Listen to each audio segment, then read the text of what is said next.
From around 375 until 568, waves of Germanic tribes poured into the Roman territories of Western Europe. These barbarians overpowered Roman forces, settled in the lands, and forever transformed Europe. This period, known as the Barbarian Invasion or the Migration period, marked the end of the Western Roman Empire.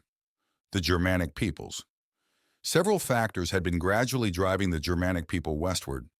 By the end of the migration, many had reached as far as modern-day Britain. During the mid-300s, the Roman Empire's territory was vast, including present-day France, Italy, Spain, Portugal, Belgium, the Netherlands, Germany, and even parts of North Africa. After the Western Roman Empire crumbled, Europe was populated by a diverse group of people with varying languages, backgrounds, and cultures. These new settlements laid the foundation for the individual countries that would gradually evolve, each unique but all originating from the Germanic migration. The primary tribes involved were the Goths, including the Visigoths and Ostrogoths, the Franks, the Burgundians, and the Vandals. These tribes followed the historical pattern of Germanic people, gradually moving south and west in search of warmer climates and unpopulated land. The term Germanic implies a population sharing the same ethnicity and cultural traits, but it was simply a term used by the Romans. The name Germania was given by the Romans to anyone living east of the Rhine or north of the Danube, encompassing a vast range of tribes, languages, and cultures. Origins and lifestyle. Essentially, the Germanic people originated in Scandinavia and northern Germany. By the beginning of the 4th century, these groups had settled in what is now Germany, Poland, and southern Scandinavia. The Germanic tribes shared many similarities with the Vikings, living in settlements with appointed leaders. These settlements formed larger clans when necessary. The Germanic people grew wheat, farmed cows for their meat and skins, and had a strong warrior culture. They preferred sudden raids as the most effective form of attack and used a wide range of well-crafted weapons. Children were taught to use weapons from an early age, and the barbarians were renowned for their fighting skills. Encounters with Rome. In the 1st century CE, the Roman historian Tacitus studied and wrote extensively about the Germanic people. He praised their fierce nobility and noted that what they lacked in advanced weaponry, they more than made up for in battle prowess. Tacitus described them as physically large, often with red or blonde hair and blue eyes. The Germanic tribes began pushing south and west, heading into southern Germany into the borders of Roman-controlled Gaul. They engaged in several battles with the Romans, but were repelled. However, their numbers and persistence made the Romans nervous. These Germanic hordes fought against Julius Caesar in Gaul in 58 BCE and were eventually held off. But Caesar knew they would come again. He grudgingly admitted that despite their barbaric arrogance for attacking Gaul, they were highly skilled combatants with strong tactical knowledge. By the year 300, hundreds of thousands of Germanic tribes had settled near the eastern side of the Rhine River in southern and central Germany. Decline of the Western Roman Empire. Meanwhile, the Western Roman Empire was starting to seriously suffer from corruption, ineffective administration, and general indifference stemming from being isolated far from the central ruling center. There was mass infighting at the top, power struggles, and some posts had even been abandoned, leaving the locals to fend for themselves or succumb to inevitable invaders. The Germanic tribes traded regularly with the Romans on the borders of the Western Roman Empire in northern and central Europe. Through these interactions, the Germanic tribes became familiar with the situation in the Roman territories, and many began assessing the Roman capability of defending against an invasion. The Great Migration. Around 380, tribes of Goths crossed the Danube from the north. The Visigoths, who were Goths in Western Europe, eventually fought their way down to Italy, where they sacked Rome. The Ostrogoths moved into Eastern Europe, migrating south and eventually settling in northeastern Italy. In 376, the Turving Goths crossed the Danube into Roman territory. Although initially engaged by Roman troops, they fought their way to Italy before settling in Gaul. The floodgates had opened, and the Germanic tribes marched into Roman lands. There were two waves of migration. The first from roughly 300 to 500 CE, involving Germanic tribes, and the second from 500 to 700 CE, involving Slavic tribes, spreading throughout Eastern and Central Europe.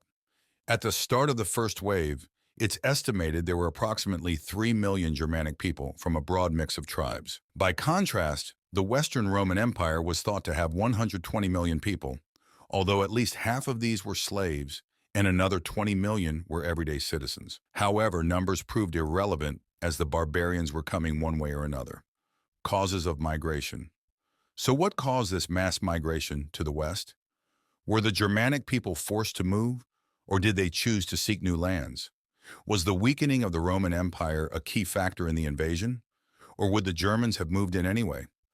Historians agree that several factors were at play.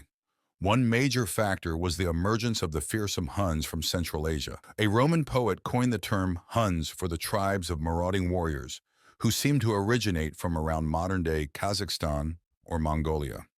Although their exact origin is unclear, they were a ferocious and unforgiving race that overpowered almost anyone who crossed their path. The Huns were famously led by Attila in the early 5th century as they plundered and pillaged across Eastern Europe. They were excellent horsemen and notoriously unforgiving towards anyone they captured or who resisted.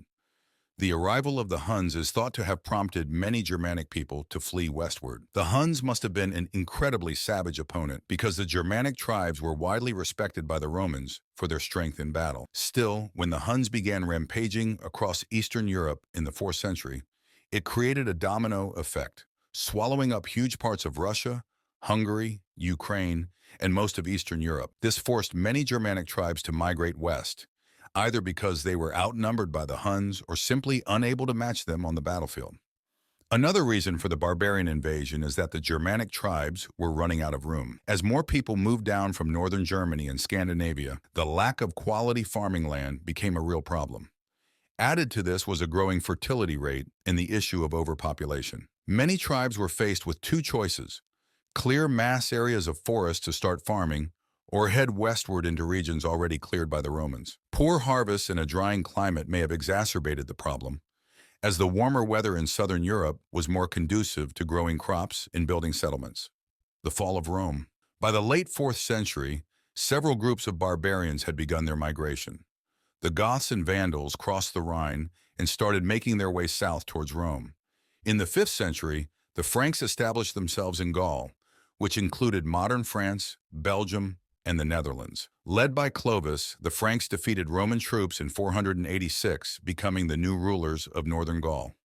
In the late 4th century, another Germanic tribe, the Burgundians, began taking control of regions east of the Rhine and in southern Europe. By the 5th century, the Burgundians had established a kingdom in eastern Gaul, around today's southeastern France and northwestern Italy. Arguably, the most famous invasion was in 410, when Alaric led the Visigoths, Vandals, and thousands of other barbarians into the heart of the empire, resulting in the sacking of Rome. Despite some early resistance, the Romans had no answer for the emboldened hordes and were either massacred, captured, or fled. Although Rome was no longer the capital, it had shifted to today's Milan. It was the first time in 800 years that Rome had fallen to foreign invaders.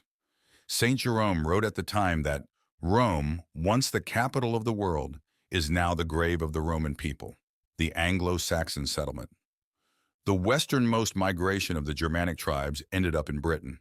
As Roman rule in Britain ended in 410, the Isles became up for grabs.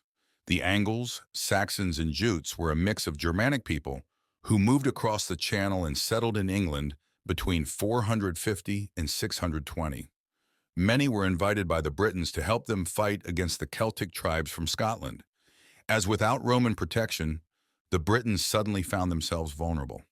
Some of these Anglo-Saxons were happy to help fight, while others saw settling in England as a great opportunity for a new and prosperous life. Legacy of the migration period. The barbarian invasion spelled the end of the Roman Empire in Western Europe, and to a large extent the end of the empire in general. Given the pressures from the Huns, scarcity of land, and colder climates, the migration was inevitable. It was a time of mass upheaval and bloody conflict, but the migration also sowed the seeds for what would become today's Western Europe and Great Britain.